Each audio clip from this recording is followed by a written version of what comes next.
It was the kiss seen round the world, shared by journalist Kadri Görsel and his wife Nazire, following his release from the Turkish prison in late September 2017. It made a picture, an iconic picture. The kiss was a good answer to our jailers, I think. An answer to his jailers and to a government intent on curbing press freedom in Turkey. Görsel had been arrested in October 2016, along with more than a dozen other journalists at Cumhuriyet, Turkey's leading opposition newspaper. The journalists were ultimately charged with aiding a terrorist organization and held in custody during the opening phases of the trial, which for Görsel meant spending 11 months in jail. Over his 33 years in the news business, Görsel has witnessed the demise of independent journalism in Turkey. It started in 2010, grew bigger, and at the end of the day, whole media industry got under the control of the regime. The habitat for free and independent journalism does not exist anymore, and the mainstream media, in its proper definition, does not exist. During his career, Görsel has been a vocal critic of Erdogan and his government, a stance that proved costly in 2015 when he wrote for a prominent mainstream newspaper. Kadri Görsel was fired from Milliyet, or a tweet in which he said that Erdogan, more than anyone, was responsible for ISIS in Turkey. And then from there, it escalated into much further targeting of him over the next 2 years. Görsel continued criticizing the Erdogan government, particularly its crackdown on press freedom, and he doesn't mince words when discussing the charges against him and his Cumhuriyet co-defendants. It is an obvious assault against journalism, in fact, because this should not have happened. It is the end result of a case against Cumhuriyet, which was based on nothing. Journalistic activities were criminalized. A whole newspaper was criminalized. The trial became an opportunity for him to speak out against the government's repression. I had to use my voice because first and foremost, a journalist has to clearly declare that such accusations are only aimed at muzzling the press, suppressing the freedom of expression, and defending his or her own rights to be free is undeniable. The court's verdict was not surprising. Görsel was sentenced to 2.5 years in prison. He's currently free while appealing the decision. The Cumhuriyet trial as a whole is an entirely bogus and outrageous trial where journalists for this liberal secularist newspaper were basically described as terrorists. And the sentences they got, Kadri included, were all about aiding terrorist organizations, but no evidence to support this outrageous charge that they were somehow connected with terrorist groups. With few media outlets available to him, Görsel appears on the web-based TV site Mediascope, which offers him and other independent journalists a platform to continue speaking out. I express my views with the audience of Mediascope, which is a growing audience, as I am banned from appearing on TVs. It's a very good thing to make independent media exist in this hostile environment, because this is where the new journalism in Turkey will thrive and will flourish again. For now, in this hostile environment, Görsel continues making his case for press freedom. A journalist should defend journalism when journalism is under threat, and defending journalism means defending pluralism, freedom of expression, freedom of the press, and in sum, it means defending democracy.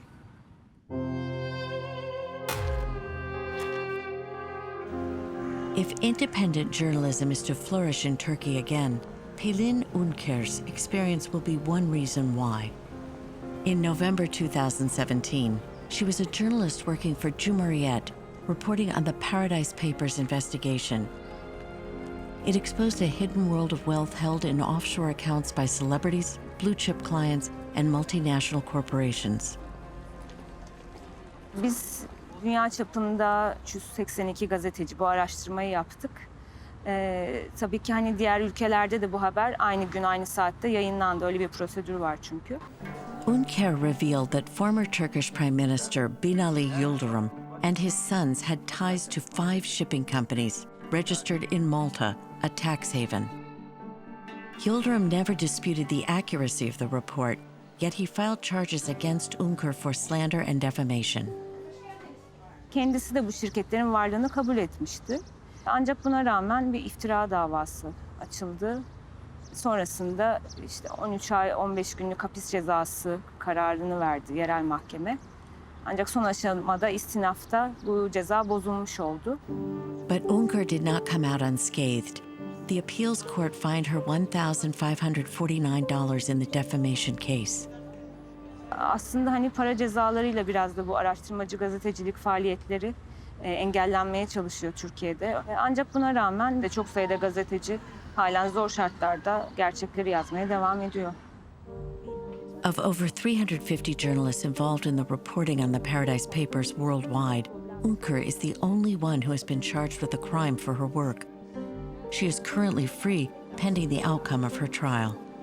Ünker now works as a freelance reporter for the German news service Deutsche Welle and remains committed to doing investigative work. Böyle bir dönemde konuşmak, gerçekten gazetecilik yapmak çok önemli diye düşünüyorum. Bir çocuğum da var ve hani daha iyi bir gelecek için, ona daha iyi bir gelecek hazırlamak için haberlerimizi yapmaya devam etmemiz gerekiyor.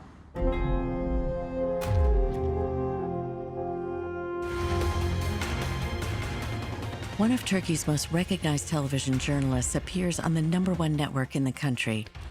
İyi akşamlar. Ben Fatih Portakal. Türkiye'nin en farklı ana haber bültenine hoş geldiniz sevgili izleyenler. Bugün Fatih Portakal anchors a daily news show on Fox Haber, part of conservative media baron Rupert Murdoch's powerful global media empire. Its news format resembles Fox TV in the US, but Fox Haber's focus is on Turkey. Burası Amerikan kanalı, evet. Ama biz Türk haberciler olarak burada çalışıyoruz.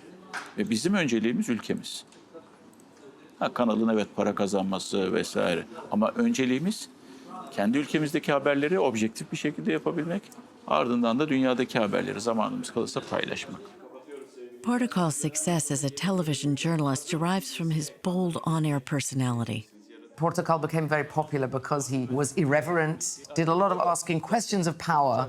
It's the actual questioning style resonated with people and made him a very popular person to watch in the morning.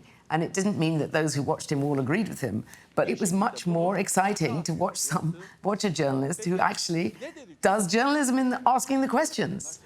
And that's why he found himself targeted.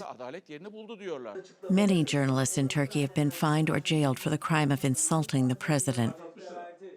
But the outspoken Portakal has so far avoided being charged.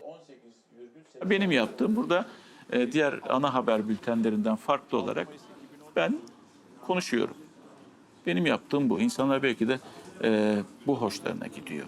Yani çok fazla konuşan bir insanın olmadığı, çok fazla yazan insan olmadığı bir ülkede ben bu insanların belki de duygularına tercümanlık yapıyorum. Erdogan is aware of Portakal. He issued a threat against the journalist at a rally mentioning Portakal's name, which means orange in Turkish. Birileri çıkmış. Portakal mıdır, mandalina mıdır, narenciye midir, nedir? Sokağa çağırıyor. Sokağa çağırıyor. Haddini bil, haddini. Bilmezsen haddini, bu millet patlatır enseni. Journalists who've criticized Erdogan have been attacked by thugs in the past. The threat of violence, especially from a head of state, is not to be ignored. Afterward, it made Portakal more cautious. Çünkü toplumun veya bireyin nasıl refleks vereceğini bilemiyorsunuz, kestiremiyorsunuz artık. Yani çılgınca bir hareket yapabilir, belki hiçbir şey yapmayabilir. Sadece kendinizi biraz da koruma altına alıyorsunuz. İşte baskı bu şekilde olabiliyor. It's pressure like that, threats, arrests, prison sentences, fines, which makes a journalist's job in Turkey hazardous. We should be worried about the loss of independent and professional media in any country. It means that the democratic order is eroding there.